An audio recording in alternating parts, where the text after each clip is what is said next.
میرے پاکستانیوں، آپ نے بڑی جدوجہد کی، قربانیاں دی، اس ملک کو اوپر لانے کے لیے سب کچھ کیا۔ آپ نے عمران خان کا ساتھ دیا اور بھرپور ساتھ دیا، جو آپ سے ہو سکتا تھا آپ نے کیا۔ اب اس دردناک تاریخ کو ہم یہاں نہیں دہرانا چاہتے، لیکن جو یہ ہوا ہے ابھی ماضی قریب کا ہی حصہ ہے، جس میں اس قوم کو، ملک کو اسٹیبل کرنے اور کرپشن فری اور ترقی یافتہ ملک بنانے کے خواب دیکھنے پر اور جدوجہد کرنے پر جو سزائیں دی گئیں اور بہت ہی کربناک حالات سے گزارا گیا، ظلم کی نئی نئی داستانیں رقم کی گئیں جو ابھی تک جاری ہیں۔ قوم اور عوام سے بہیمانہ اور ظالمانہ رویہ اختیار کیا گیا جو کسی بھی طرح جائز نہ تھا، اور بڑے افسوس کی بات یہ ہے کہ ان تمام مظالم پر جو عوام پر ڈھائے گئے کہ اس پاکستان کو مقبوضہ کشمیر بنا دیا گیا، عوام کو جیلوں میں ڈالا گیا، 15,000 سے بھی زیادہ لوگوں کو،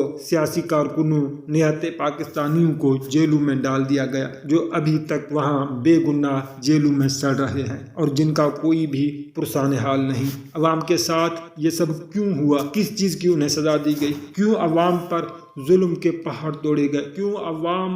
کیونکہ عوام ان کرپٹ ٹھگوں کو قبول کرنے کے لیے تیار نہیں تھی۔ لیکن ان مظالم کے باوجود آج تک پاکستان کی کسی بھی ہیومن رائٹ تنظیم نے اتنی سخت سے سخت وائلیشن پر بھی کوئی آواز نہیں اٹھائی۔ آخر کیوں؟ کس وجہ سے ہیومن رائٹس کی تنظیمیں خاموش ہیں، بلکہ خاموش تماشائی بنی ہوئی ہیں؟ یہی تمام آج سے 2.5 سال پہلے اگر کسی ٹھگ، چور اور ڈاکو کو کرپشن کے الزام میں پکڑا جاتا تو اس کے لیے آسمان سر پر اٹھا لیتی۔ کہیں یہ تو نہیں کہ یہ تمام تنظیمیں چوروں اور لٹیروں کے تحفظ کے لیے بنی ہوئی ہیں؟ باقی ہیومن رائٹس کا نعرہ محض دکھاوا ہے اور مال بنانے کا ذریعہ۔ حقیقت یہ ہے کہ یہ تمام تنظیمیں ہیومن رائٹس کے لیے صدقے دل سے کام ہی نہیں کرتے، بلکہ یہ بھی ان چوروں اور لوٹیروں کے ساتھ ملی ہوئی ہیں۔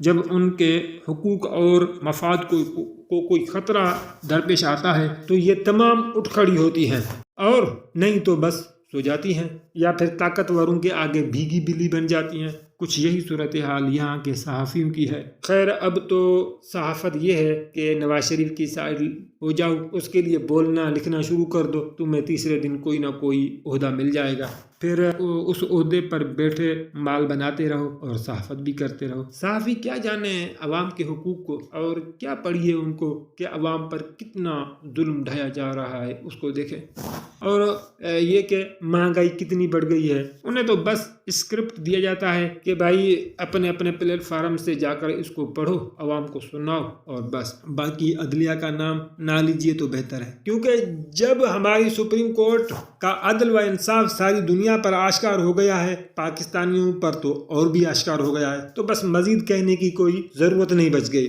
بہرحال یہاں ایک پہلو ضرور مثبت ہے کہ کم از کم عوام کی جو آخری امید یہ سپریم کورٹ ہوا کرتی تھی، انہیں اس کا پتہ تو پڑ گیا ہے۔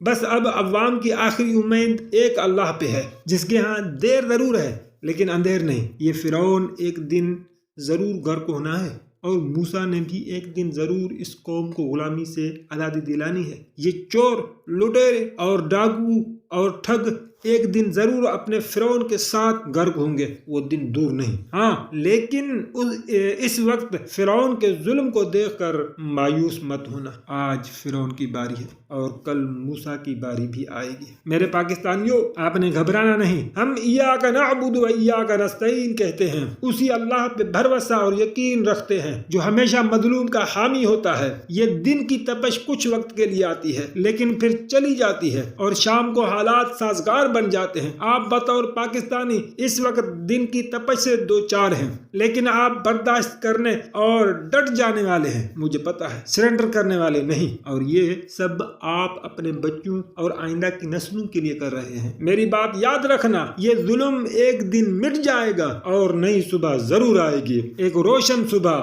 جو آپ کو نیا مستقبل دے گی۔ میں آپ کے ساتھ کھڑا ہوں اور کھڑا رہوں گا، اور جھکوں گا نہیں۔ آپ نے بھی نہیں جھکنا۔